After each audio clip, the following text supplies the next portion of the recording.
Ele nasceu em Lençóis Paulista, tem 4 filhos, é de uma família numerosa, de 8 irmãos. Nós vamos conhecer hoje no Cama Livre um pouco da trajetória e das melodias cantadas por Luiz Aparecido Ornelas.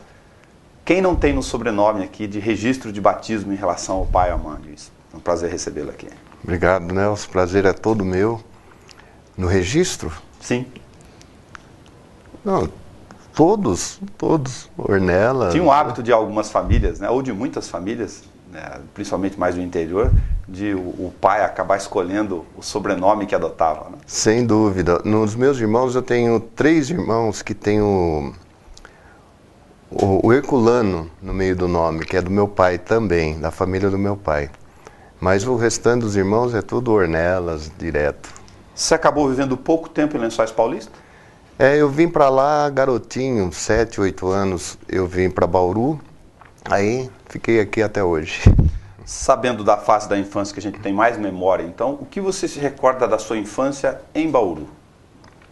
Em Bauru, olha, eu trabalhava bastante, já, embora bastante jovem, sempre trabalhei. Eu me lembro que eu trabalhei como office boy na delegacia de polícia, num despachante policial também. E na época brincava muito, jogava muito futebol também. Tinha o compromisso de estudar, né? E os meus pais sempre me deram apoio no sentido de brincar. Morava perto da Vila Perroca, no alto da cidade. Então ali era muita brincadeira. Naquela área da odontologia, futebol, eu adorava praticar artes marciais também, já praticava naquela época. Então, para mim foi muito gostoso, a minha infância é muito boa. Uma família grande, ou boa parte das famílias grandes, tem uma questão de identificação aqui, de ter muita gente na casa, a panela é um pouco maior, né, do que o normal. Sem dúvida. Pegar as bocas do fogão. Você tem os pais normalmente incentivando a estudar e o trabalho é quase um complemento da renda. Também foi assim com você? Foi, dessa forma. Porque todos em casa nós trabalhávamos, né, todos, para acrescentar na renda familiar. Com 8 irmãos, a família também se dissipou depois? Ficaram aqui ou alguns foram tentar a vida em outros cantos? Um ficou em Lençóis, meu irmão, os outros todos vieram para cá. Você entrou na CESP em que circunstância? O que você se recorda na época? Em 1977, teve um concurso lá, eu fui participar, até um número muito grande de candidatos, tinha mais de 200 candidatos, e eu me lembro que eu prestei esse concurso, e para o final ficou, para classificação final, o teste de datilografia, e na época eu era um excelente datilógrafo, aquelas máquinas antigas ainda, a Hamilton, aí ficou esse o teste final e eu consegui ganhar essa classificação lá de primeiro lugar e passei. Você atuou na área de fiscalização? Isso, segurança empresarial, que é fiscalizar usinas, subestações no aspecto da segurança empresarial. Ver como é que está, se tem alguma invasão, se tem alguma coisa que possa prejudicar a empresa no sentido de área ser invadida, ou situações irregulares, situações irregulares tinha muito?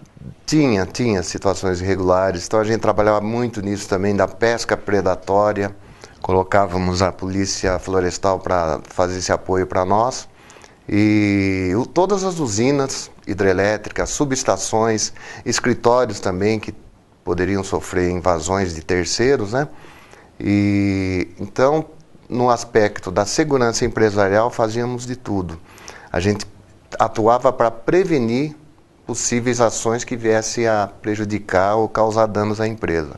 E também no aspecto de relacionamento sindical, também a gente trabalhava muito nesse sentido, atuava nas assembleias, o contato entre sindicato e empresa, a gente sempre tinha esse campo de informações dentro do ramo também. Para as pessoas que não acompanharam essa geração, a gente está falando com um universo de quantos empregados? 25 mil empregados. 25 mil do estado de São Paulo. 25 uma mil. Multidão de gente. Aí, 2 vezes a cidade minha de origem para ocupar de população. Tem 14 mil praticamente. Era grande, grande. Com um universo desse tão grande, a questão da área de relacionamentos sua teve uma expansão, imagino, gigantesca. São 26 anos de CESP aqui. Sem dúvida, sem dúvida. E eu atuava numa área muito grande, Nelson. Era no Tietê, nas usinas do Tietê, que começava em Barra Bonita e até Nova Vaiandava, às vezes até Três Irmãos. Então, todas as usinas, subestações, estações de micro-ondas, escritórios, tudo que tinha nessa região eu atuava.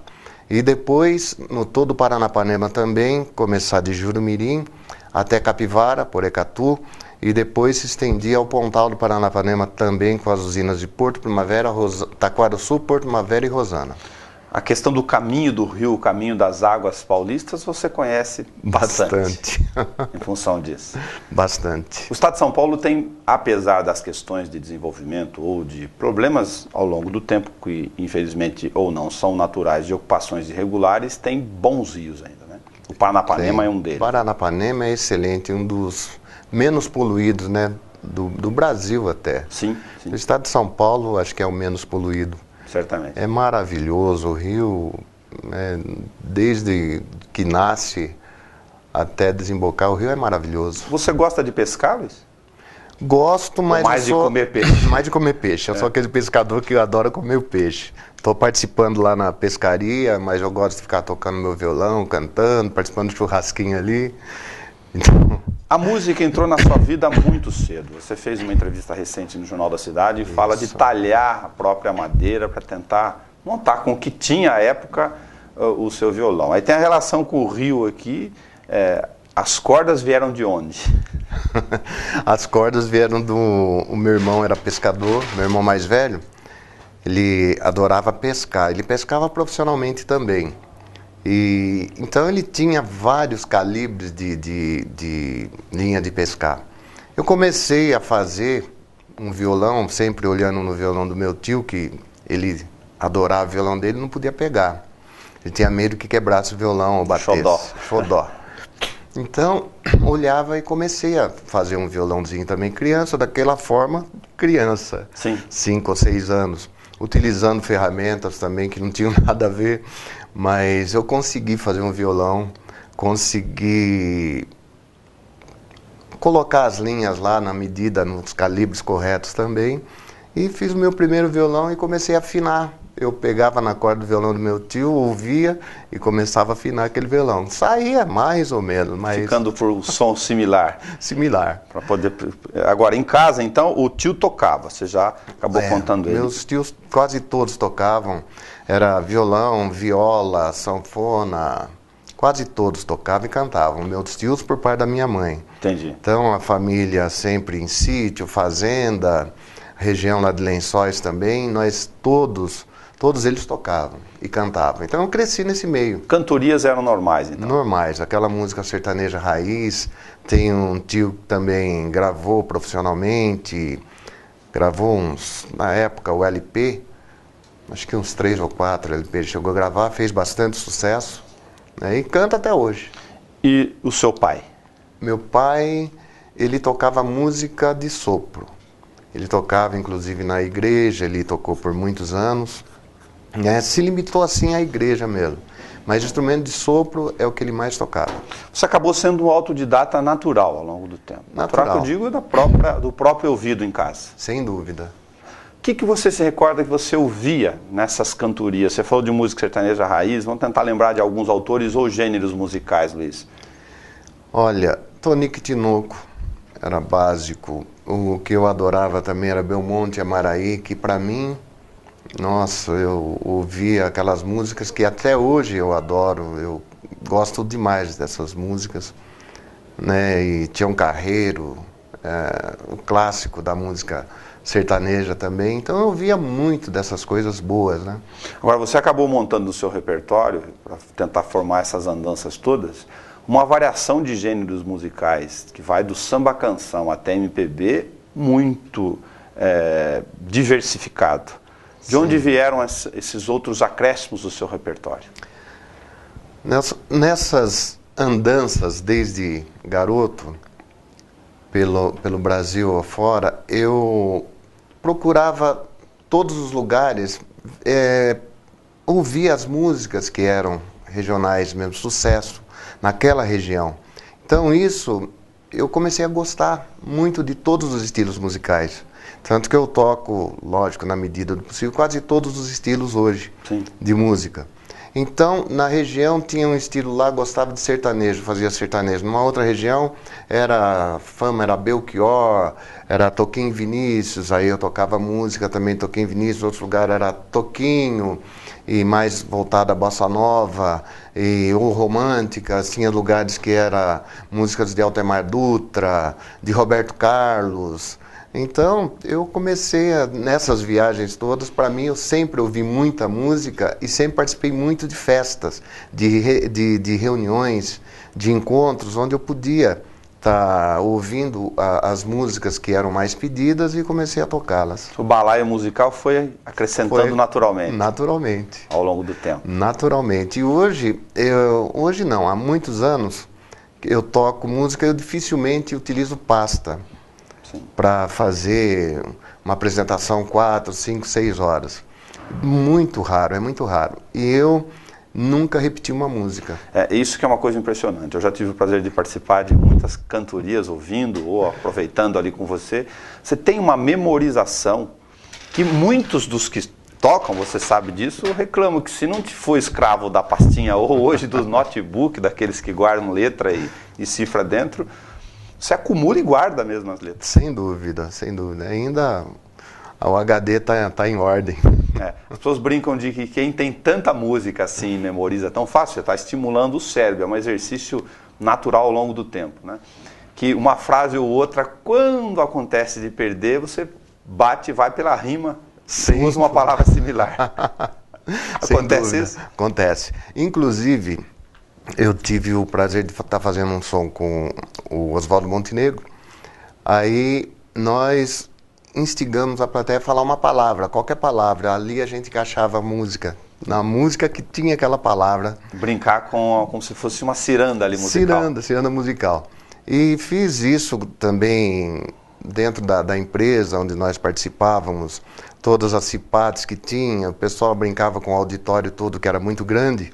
Esse auditório, tanto em São Paulo, como em várias cidades do interior, era praticamente 1/3 do interior do estado de São Paulo, que eu atuava. Então a gente brincava muito com os próprios funcionários e os seus dependentes, era a família toda que participava. A gente brincava no campo musical, a pessoa falava uma palavra e daquela palavra lá, falou, agora eu vou encaixar uma música. E era impressionante. Do ponto de vista profissional, escrito por roteiro ou não, o violão, a música, acabou se transformando numa ferramenta acessória que te acompanhou ao longo do tempo. Não, sem sombra de dúvida. Para relacionamentos, inclusive. Com certeza, com certeza. Porque nessas reuniões eu fico me imaginando, com 26 anos de CESP, 25 mil funcionários, o universo do áudio da CESP, com a trajetória do Rio de milhares de quilômetros, onde parava.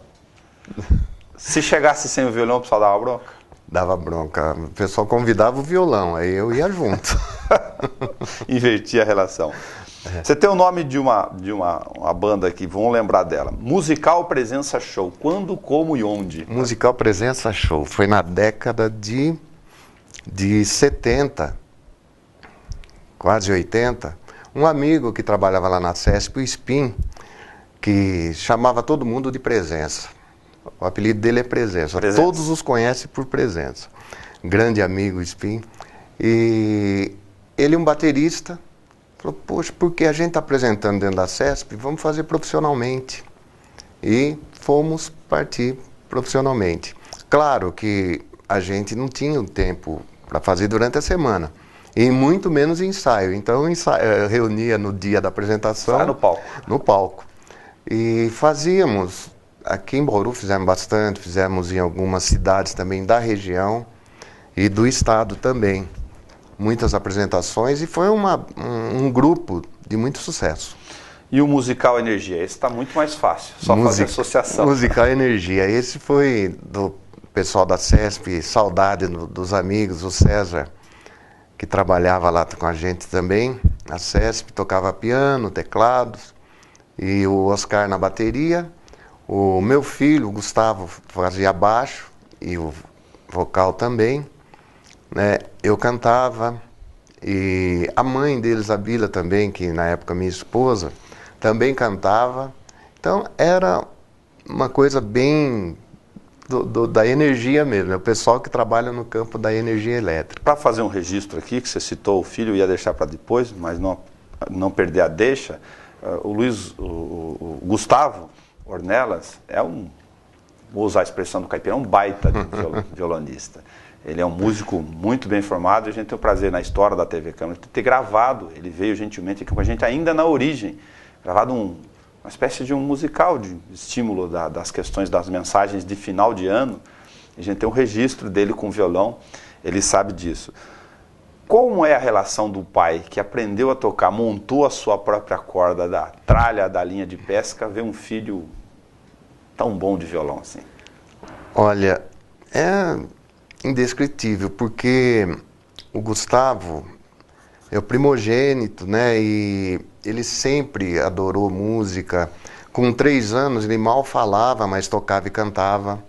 E canta muito bem, tá bem? Canta muito bem. Não conhece. E se apresentou em vários lugares e foi crescendo. Ele teve a oportunidade de estudar também a música. E é um prazer enorme a gente ver o filho cada vez melhor. E aí conseguiu também ir para fora, estudar, fez um aperfeiçoamento de violão flamenco na Espanha. E ficou uma temporada lá, depois na França também. Então, o prazer de um pai, principalmente ele seguindo aquela carreira sua que você adora também, é um prazer enorme, indescritível. E o lado do pai que fica preocupado, aquele que quer ver o filho encaminhado, fala: ih, rapaz, vai sofrer com o violão, tem hora que vão trocar você por uma cerveja e você vai ter que segurar a onda. Sem dúvida que essa preocupação sempre existiu, embora eu sempre mostrasse para ele que o relacionamento é fundamental na vida da gente. Então, procurar sempre ter os amigos, as pessoas, né, procurar os amigos corretos, viver de uma forma digna, isso sempre procurei passar para todos eles. E a honestidade profissional, a carreira profissional, você está íntegro, ser íntegro. E eles sempre, graças a Deus, sempre no caminho da música, eles tiveram esse perfil e conseguiram um sucesso, tanto na carreira profissional musical, quanto na pessoal também. Luiz, vou te perguntar uma questão que é mais um depoimento pessoal, íntimo seu. As mulheres reclamam, as mulheres de músicos, as namoradas, as noivas, seja qual for a situação daquela circunstância. Mas é real ou não que quando você pega o violão com uma roda dessa e com um repertório tão grande que você perde noção do tempo? Sem dúvida. Sem dúvida, haja aí, né, a própria Juliana, mãe da Giovana, que é minha princesa também, é testemunha disso. Às vezes eu me programo para voltar para casa num horário, mas não tem como. Aquele horário se estende e não tem jeito. Às vezes é muito tempo depois que eu volto. Fazer calendário para a quantidade de música é praticamente impossível. É impossível, é impossível. Principalmente para mim, que eu adoro o que eu faço e faço com prazer mesmo. Todos os lugares, independente do campo profissional, eu estou fazendo aquilo com prazer. Eu faço porque eu gosto. Então eu vou tocar, eu não fico pensando somente no dinheiro, no que possa, né, me render na parte financeira. Eu penso, eu curto e eu vivo aquele momento todo, do começo ao fim. O que a música lhe proporciona pessoalmente, do ponto de vista emocional e interno? Para mim a música é tudo, ela cura o estresse. Para mim, olha, dificilmente na minha vida eu me lembro de momentos depressivos, porque sempre recorri à música, e a música, ela nos auxilia em tudo. E nos auxilia também, principalmente no campo profissional. Muita gente vê, fala, poxa, aquele cara, o que tem a ver aquele cara numa área? Se ele é músico, quem conhece como músico, por exemplo, o que tem a ver? E não sabe, por exemplo, que o músico ele tem uma sensibilidade tamanha que ele, no próprio campo profissional, eu tenho certeza absoluta, não tenho a menor dúvida que ele rende muito mais o campo profissional proporcionado por essa sensibilidade musical. Você acabou de tanto tocar e ser conhecido, começar nas andanças suas por aí, num determinado período, uma fase que deve ter sido muito gostosa também, e boa, de ir em shows e fazer aberturas de shows de famosos. Eu citei como referência aqui, por exemplo, só de memória, o Toquinho, Luiz Melodia. Como é essa relação da convivência do artista com as músicas daqueles ídolos que você estava tocando? O cara estava ali do lado. Momento ímpar, porque quando eu tive a oportunidade de fazer uma apresentação junto com o Toquinho, eu fiz algumas aberturas de shows. Sim. E aí depois, num dos momentos, nós tivemos uma oportunidade de fazer um barzinho junto em Bauru, depois do show. Foi maravilhoso, aquele contato com o ídolo, com aquele artista que o Toquinho é impressionante no violão, né, e como artista. E você está participando junto com aquele ídolo, é um momento ímpar. Como foi também a apresentação, abertura de shows de artistas profissionais também do campo sertanejo, como o Jean Giovanni, o Chitãozinho Chororó, muitos outros que eu não me lembro agora, o próprio Fagner, que nós tivemos a oportunidade de fazer abertura de shows também, Fagner, Belchior. Então são momentos ímpares. É um prazer enorme a gente poder, é indescritível também. Com o repertório, uma variação de gêneros tão grande, você tem os seus ídolos ou as suas músicas? Não vou pedir para fazer lista aqui, senão eu vou judiar de você e da questão do tempo seria até injusto. Mas você tem as suas próprias canções que são aquelas que você lapidou? São suas, porque você, por uma questão natural, também você tem seus próprios gostos. Tenho sim, mas como eu tenho um filho que, além de músico, compositor, um exímio compositor, que, por sinal, fez rasgados elogios às suas composições também, e eu até fico envergonhado de mostrar algumas composições minhas, né? Porque ele é muito bom também. Ele é muito bom de formação muito de bom. arranjos e composição. Você chegou a compor, então? Cheguei sim. Mas não quis se aventurar ou deixou na gaveta? Deixei, não quis me aventurar. Não quis tirar? Essas composições saíram do quê? De momentos seus, mais específicos? Teve alguma relação mais especial ou não? Foi um dia que você... Não foram momentos meus Deu mesmo. vontade Deu vontade, já estava lá, às vezes, num quarto, mesmo quando numa usina na beira de um rio, o que me inspirou muito, fiz algumas, foi num canteiro de obras de Itaquaruçu, onde nós dormíamos, no próprio canteiro de obras mesmo, e víamos o rio Paranapanema sendo desviado, e então a energia positiva, as inspirações, são enormes. Então, a partir dali eu comecei a escrever algumas coisas, ficaram bonitas. Porque você tem que tem uma relação com a questão para instigar o compositor, né, de ficar cutucando ele e falar, não deixa na gaveta, porque senão você não transfere essas histórias todas para as outras pessoas. Sem dúvida. Luiz, você, por causa da questão da voz, do dia a dia, de tocar violão o tempo inteiro, muitos tiveram problemas com voz, né? A questão do gelado, gosta de uma cerveja, muitos desses casos aí deve ter tido churrasco. Eu estou falando afirmativamente porque eu conheço o Luiz, então, ao invés de perguntar, eu pego a tese e já coloco ela. Você teve que se preocupar em algum momento com a questão da voz? Ou... Até hoje. A tua tem mais resistência? Preciso me preocupar muito e me cuidar, porque eu nunca me cuidei. Às vezes eu percebo que a voz está acabando mesmo e eu não paro com a cerveja, com gelado, durante a apresentação mesmo, eu sempre fez parte. Você tem uma fonoaudióloga do lado, ela vai falar, não, tem que cortar. E eu fiz uma... Água quente é duro. É duro. Eu fiz até numa entrevista com uma fonoaudióloga aqui da FOB, e ela me entrevistando também, perguntando como que eu conseguia. Falou, você vai ter problema sério logo. Eu considerei estava preocupado, achando que esse logo seria coisa assim de no máximo 1 ano, né? Sim. E essa entrevista já está fazendo quase 20 anos, então isso me animou a continuar tomando, bebendo durante os shows.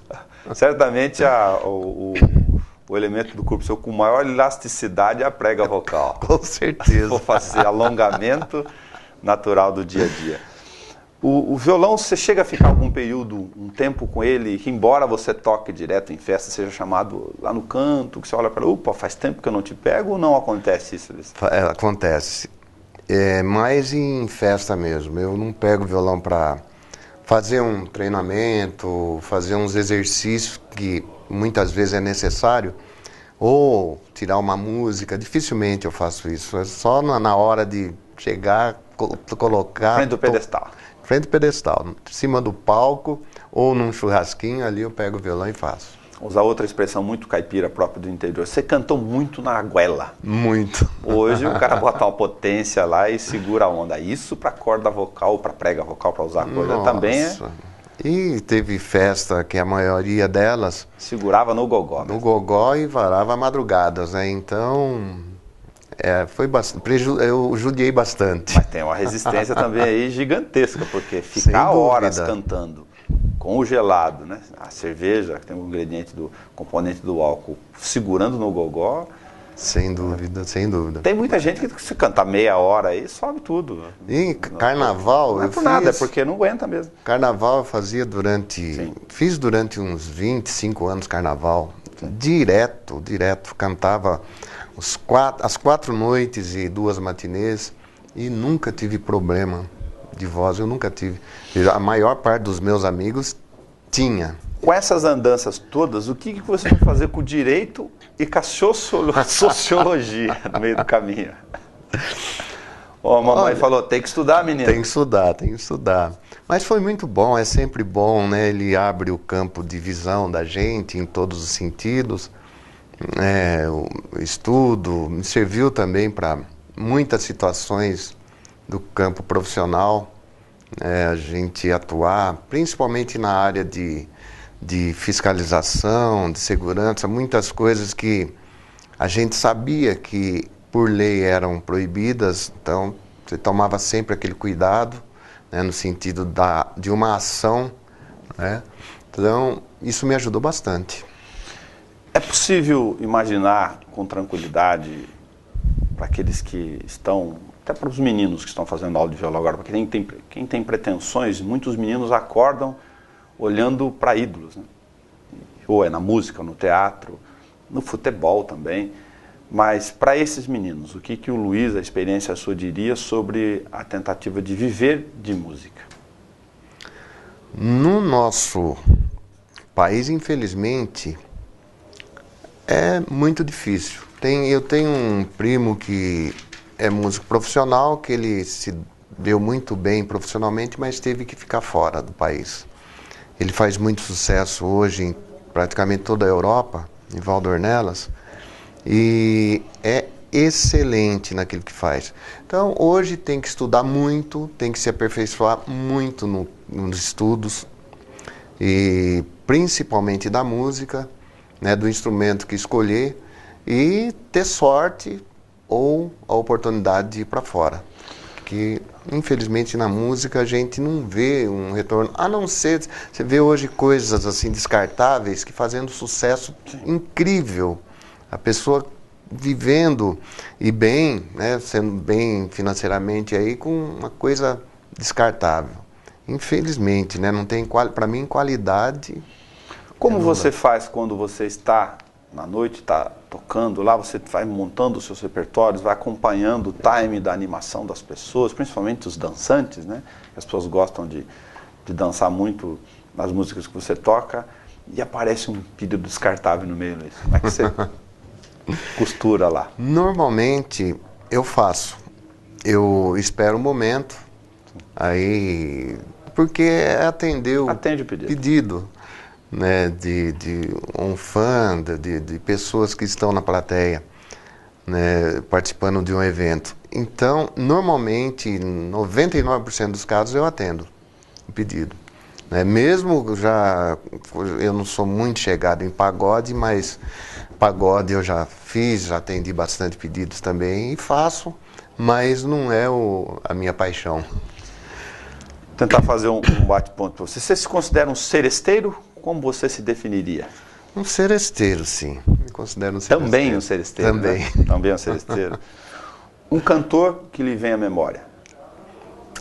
Que eu gosto muito, o Toquinho e o Belchior. Um compositor? Tom Jobim. Uma cantora?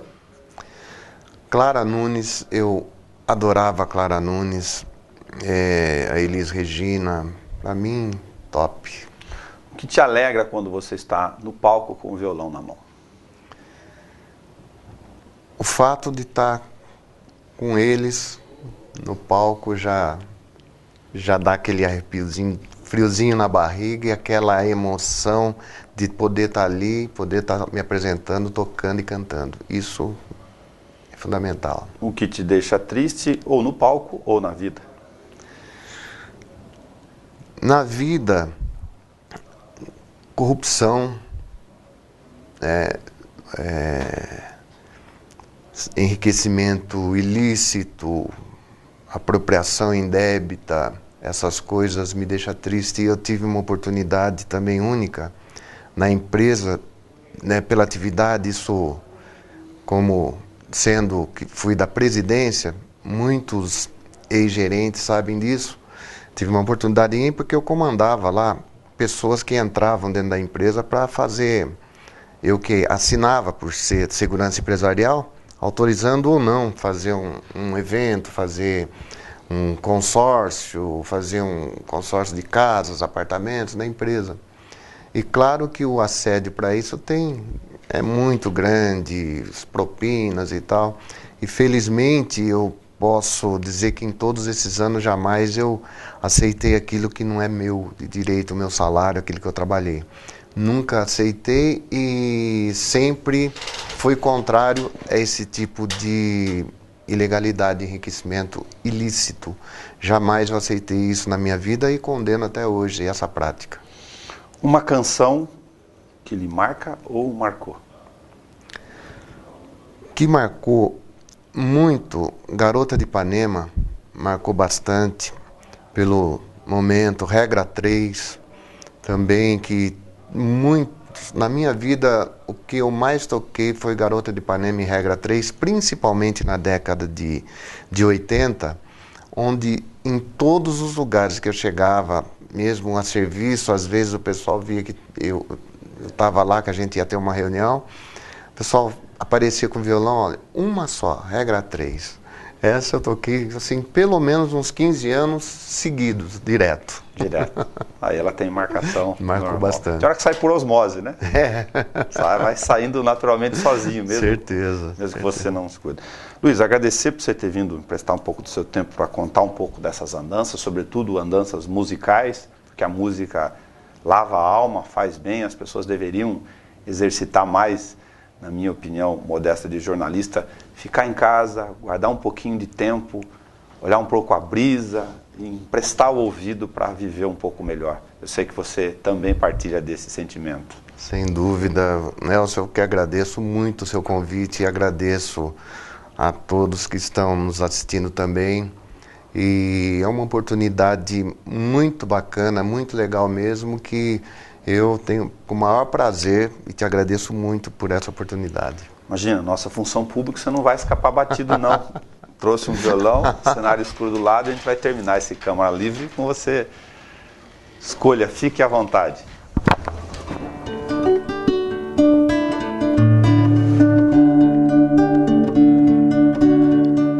Embora seja uma especialidade sua, Imagina. eu vou me atrever a invadir o seu espaço. Se você vier e quiser comigo, eu te prometo um sol. Quando o sol sair ou a chuva